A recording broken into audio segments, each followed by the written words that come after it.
Big Boss season 8 second week elimination ఈ రోజు అయితే జరిగింది. యాక్చువల్‌గా ఇవాళ ఎపిసోడ్ గురించి చాలా మాట్లాడుకోవాల్సిన విశేషాలు బోలెడన్ని ఉన్నాయి. యాక్చువల్‌గా సండే ఎపిసోడ్‌లో ఏముంటాయి మహా అయితే ఆటలు, పాటలు ఇంకేమైనా ఉంటే అది ఇది అని అనుకుంటాం కానీ, ఇప్పటివరకు ఏ సీజన్‌లో కూడా జరగనటువంటి అన్‌ఎక్స్‌పెక్టెడ్ ఎలిమినేషన్ అని చెప్పుకోవచ్చు. అలా ఎలా జరిగిందంటే వీళ్ళు జాలిపడి ఎలిమినేట్ చేశారా? లేకపోతే మనిషి నచ్చక ఎలిమినేట్ చేశాడా? అండ్ అట్లా చూస్తే అన్ని పాయింట్లు ఉన్నాయి. తన ఎమోషన్ పక్కన పెట్టి ఈ వీక్ అంతా సరిగ్గా లేడు పాషా, ఫస్ట్ వీక్ ఉన్నట్టు బాలేడు పాషా అని చాలామంది అన్నారు. అర్థం చేసుకుంటా. ఫస్ట్ వీక్ ఉన్నట్టు శేఖర్ పాషా సెకండ్ వీక్ ఎందుకు లేడు అంటే, ఫస్ట్ వీక్ తను ఎక్కడికొచ్చాడు, ఏం చేయాలి అనే క్లారిటీ తనకుంది. తను ఇవ్వాల్సిన ఎంటర్‌టైన్‌మెంట్ తనిచ్చాడు. సెకండ్ వీక్ కూడా ఆఫ్‌కోర్స్ తను ఎంటర్‌టైన్ చేస్తున్న టాస్క్‌లు కూడా బాగా ఆడాడు. కాకపోతే మనిషికి ఎక్కడైనా సరే అంటే ఒక వైఫ్‌కి డెలివరీ డేట్ ఇచ్చిన తర్వాత ఫ్రైడే అవుతదా? సాటర్డే అవుతదా? సండే అవుతదా? పోనీ థర్స్‌డే అవుతదా? సరిగ్గా అవుతదా? అవ్వదా? ఇంకేమైనా అవుతదా? ఇలాంటి టెన్షన్స్ బోలెడన్ని ఉంటాయి. చాలామందికుంటాయి. అండ్ బేబీ బాయా? బేబీ గర్లా? ఇంకా ఏమన్నానా? అబ్బాయి పుడితే ఎలా ఉంటది? అమ్మాయి పుడితే ఎలా ఉంటది? వైఫ్ ఎలా ఉంటది? అండ్ వాళ్ళ ఫ్యామిలీ వాళ్ళు గతంలో అంటే ప్రతి ఒక్కరికి ఇదంటే ఏంటంటే ఒక లైఫ్ టైమ్ మూమెంట్స్ అనమాట. అవి చెప్పలేం. లైఫ్ టైమ్ మూమెంట్స్ అంటే ఉంటాయి. జీవిత కాలంలో ఒక్కసారే వస్తాయి ఇలాంటివన్నీ. అంటే ఈ నెల ఒకరిని కంటే వచ్చే నెల ఇంకిద్దరిని, ఆ తర్వాత నెల ఇంకో ముగ్గురిని కనడానికి ఉండదు. మనిషి జీవితం అంతే. అండ్ పెళ్ళైనా సరే అంతే. జీవితంలో ఒకసారి వస్తది. కాబట్టే చాలా గ్రాండ్‌గా సెలబ్రేట్ చేసుకుంటారు. అవన్నీ కూడా ప్రతి ఒక్క ఇన్సిడెంట్‌ని కూడా ఈవెన్ ఫ్రేమ్ చేసుకొని పెట్టుకోవాలనుకుంటారు. అండ్ అది కూడా మన అదృష్టం ఏంటంటే ఇవాళ రేపు వచ్చాయి కాబట్టి. ఒకప్పుడు పెళ్ళిళ్ళన్నీ ఎలా అయ్యాయో ఏంటో ఇంక ఇంకా వాళ్ళ ఇష్టం. ఇకపోతే ఎపిసోడ్ ఫస్ట్ నుంచి ఆ ఫన్ ఎలిమెంట్స్ అన్ని పక్కన పెట్టేద్దాం. ఎందుకంటే ఎప్పుడైతే నామినేషన్‌లో లాస్ట్ ఇద్దరు ఉన్నారు అని చెప్పిన తర్వాత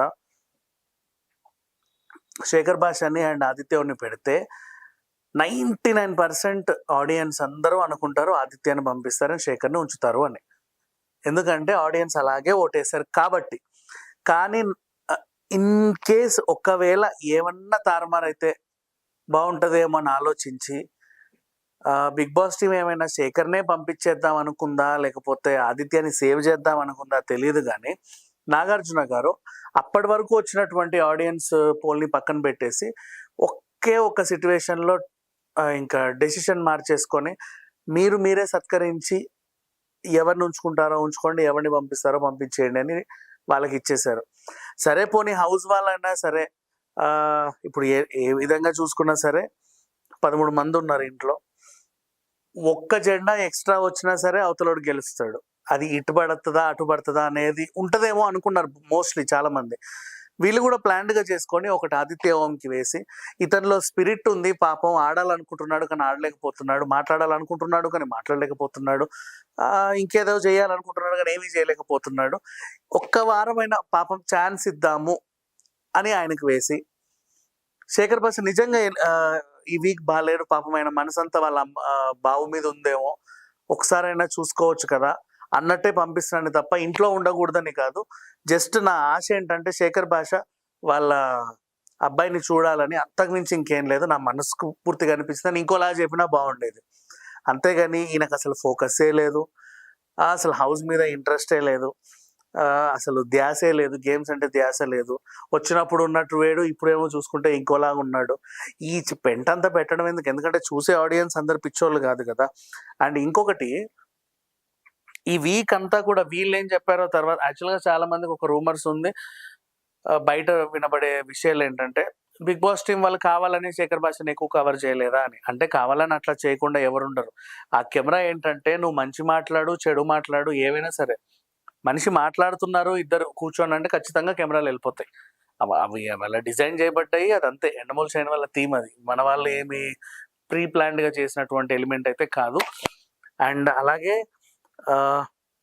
శేఖర్ భాష ఎక్కువ కనబడలేదు అంటే మేబీ ఆయన కూడా ఎక్కువ ఎవరితో ఇంటరాక్ట్ అవ్వలేదు. అంటే వీళ్ళందరూ చెప్పిన పాయింట్స్‌ని బట్టి. అలా అని అతను ఇంటరాక్ట్ అవ్వలేడు, అతను ఆడలేడు అతనిలో దమ్ము లేదు, అతను వేస్ట్ అని మాత్రం అంటే ఎవరైనా ఒప్పుకుంటారు? ఎవరు ఒప్పుకోరు. ప్రతి ఒక్కరికి ఉంటది ఒకానొక టైమ్ ఆఫ్ ఒక చిన్న సిట్యుయేషన్ అంతే.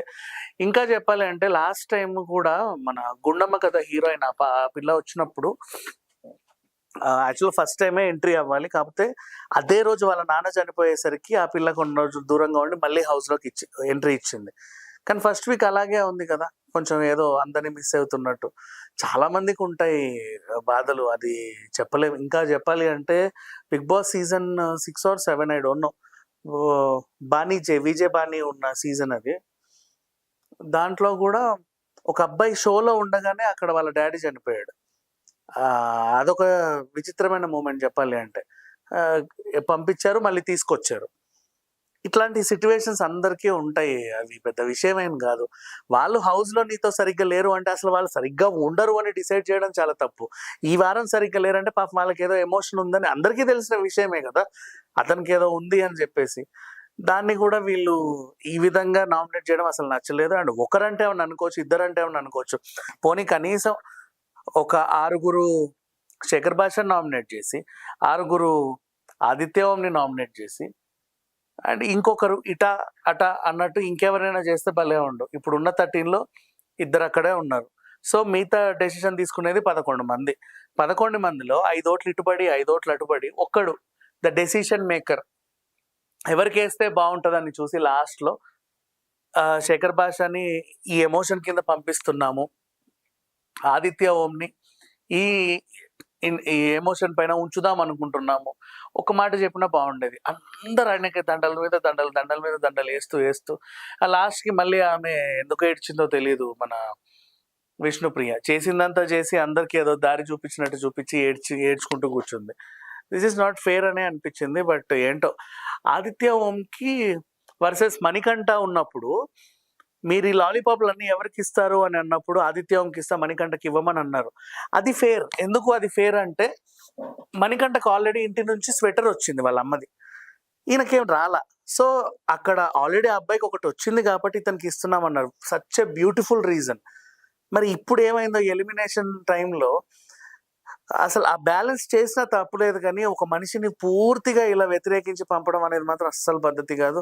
సరే ఏదేమైనప్పటికీ ఒక వింత మంచే లేండి. ఎందుకంటే కొన్ని లైఫ్‌లో రేర్ మూమెంట్స్ అన్నమాట. చెప్పాం గదా!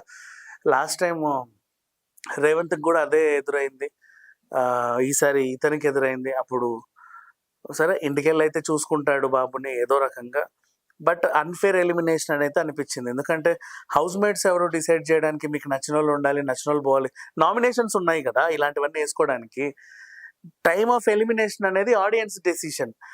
అది వాళ్ళ ఓట్లకి ఉన్న విలువ అన్నమాట. వాళ్ళ ఓట్లకున్న విలువనంతా తీసేసి లాస్ట్ వరకు వచ్చిన తర్వాత లోపల మీకు నచ్చినోడిని ఉంచుకోండి, మీకు నచ్చినోడిని బయటికి పంపండి అంటే ఇక సింపుల్. బట్ మండే రోజు జరిగిన అట్లాంటప్పుడు మండేనే అందరిని పంపించేయాల్సింది. ఎవడైతే మీకు నచ్చలేదో వాడిని పంపించేయండిరా అని. వారం వరకు ఉంచడం ఎందుకు? సాటర్‌డే వరకు నామినేషన్‌లో ఉన్నోళ్ళందరూ నిల్చోండి అనడం ఎందుకు? రేపు మీలో ఒకరు ఎలిమినేట్ అయ్యి స్టేజ్ మీదకొస్తారని అంత షో చేయడం ఎందుకు?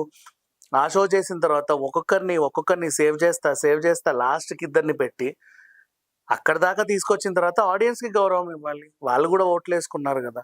ఏమన్నా అంటేనేమో లేదు శేఖర్ భాషకే తక్కువ ఓట్లు పడ్డాయి, ఆదిత్యంకే ఎక్కువ ఓట్లు పడ్డాయి అంటే అది ఎవరు నమ్మని విషయం. ఎందుకంటే లాస్ట్ నిల్చున్న నలుగురిలోను సీత కంటే, ఈవెన్ పృథ్వీ కంటే, ఈవెన్ ఆదిత్య కంటే శేఖర్ భాషకే ఎక్కువ ఓట్లు పడే అవకాశం అయితే ఉంది. మరి ఎక్కడ ఏ పొరపాటు జరిగిందో తెలీదు కానీ బిగ్ బాస్ చరిత్రలో ఈ సీజన్ 8లో అయితే ఇది మాత్రం ఒక అన్‌ఫెయిర్ ఎలిమినేషన్ అని చెప్పుకోవచ్చు. ఎందుకంటే ఇప్పటికి 9 సీజన్‌లు అంటే ఒక ఓటీటీ కలుపుకుంటే ఇది 8థ్. టోటల్ 9 సీజన్స్ అనుకుందాం. 9థ్ సీజన్ ఇది మనకి సెకండ్ వీక్. బట్ ఇన్ని రోజులు గూడా ఎప్పుడు ఇంత చండాలమైన ఎలిమినేషన్ అయితే జరగల. అంటే ఏదో శేఖర్ భాష నీకు ఫ్రెండ్ అని ఇలా చెప్తున్నావు, అలా but nothing like that. Analysis అంతే. ఒక షోలో first of all even audience ప్రకారంగా నిన్ను బయటికి తీసుకొస్తున్నాను ఒక మాట అన్నా గూడా పర్వాలేదు. ఎందుకంటే సరేలే బయట ప్రైవేట్ ఓట్లు ఎన్నేసినా హాట్‌స్టార్ ఓట్లే కదా మనం కన్సిడర్ చేసేది. హాట్‌స్టార్ ఓట్లు నిజంగా తక్కువ పడ్డాయేమో అని కూడా సాటిస్ఫై అవ్వచ్చు. అంతేగాని వాళ్ళందరినీ నిలబెట్టి మీకు నచ్చినోడికి దండేయండి, నచ్చినోడిని బయటికి గెంటేయండి అంటే ఎంతవరకు ఇది ఫెయిర్ ఇది?